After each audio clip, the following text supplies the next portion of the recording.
this crazy thing that we, see all these people doing this stuff and thinking the things, and then you've got the media sort of overlay with that, and the water cooler chat, and we're just talking about what it's caused a lot of people to rethink what's important to them. What is the value? What do I want to be doing with my life? And we see it a lot with people with their money, that I found that because there was this big whack, a lot of companies doing pay cuts, revenue hits, all of these things, uncertainty of jobs, people getting laid off, stood down, that we found that a lot of people thought, well, maybe if I could have gone back and rewound to 12 months before, maybe instead of spending $30,000 on travel, I might have spent $10,000 on travel and put 20 grand into the war chest, so that I feel like I've got a little bit more peace of mind and so exposed. But as someone that really is having these and having these conversations and guiding people through this process, how do you think, given that so many people are reassessing what is important to them, what would be your tips on how people can best tackle that, whether it's an internal conversation or one with their partner or family? Yeah, I suppose I've got two groups of people. One group of people who are really struggling within this, and potentially not as fortunate as maybe you and I to be able to unpack, what's next? What's generative? What's my next big, beautiful life? And then I've got a group of people that are coming out and saying, hey, I'm actually pretty good. I'm high functioning.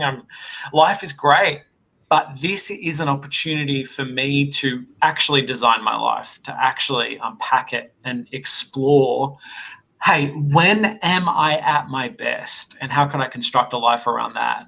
And, a lot of this is pretty complex, and a lot of this is underneath the waterline, so to speak, of life, which is in our neural networks.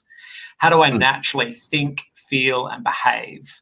What is my DNA or thumbprint through how my cognition and my emotional systems and my action-based systems work?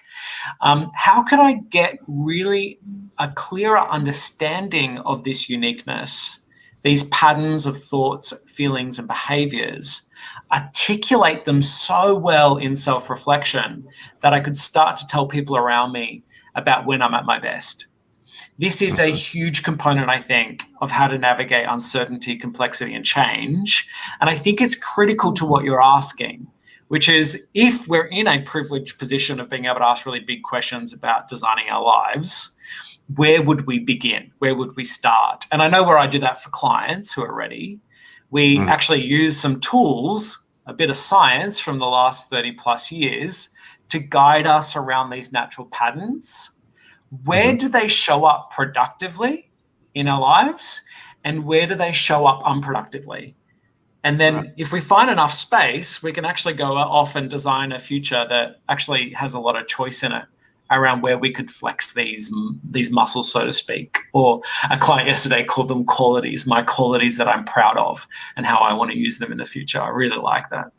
Right. I feel like if I went through that exercise, I'd just end up running Google Sheets for the rest of my life and just trying to figure out the biggest if function that I could possibly create. Oh, wow, Ben, this is unpacking maybe one of your capacities around. Like potentially a bit of a therapy session here, Andrew. Potentially. Well, we're talking about a bit more of that blend of coaching. And so this is more about that coaching future-focused conversation. And my work with individuals and in teams is integrating both that therapeutic dialogue with that coaching-based conversation. But sure, yeah, this is a bit more about that coaching future-focused conversation. But it is, I use a lot of mind mapping with clients to visualize some of this stuff. So we can start to unpack, what are these qualities? How do they link with our highest values for our life? And where would we like them to show up in action? Objective, goal, vision. What's up next? And then you talk about therapy. That's really the conversation that begins this process, in that reflective conversation, looking back at older patterns, looking back at family relationships, maybe significant experiences with trauma, or what I describe as no exit scenarios that really impacted or shaped how we show up in the present moment. So yeah, there's these sort of three conversations coming together with in unpacking this for people, this past reflective conversation, becoming really present and grounded in this moment, and then that future focused conversation about what happens next. what's next up for choice and action in your life. So all three.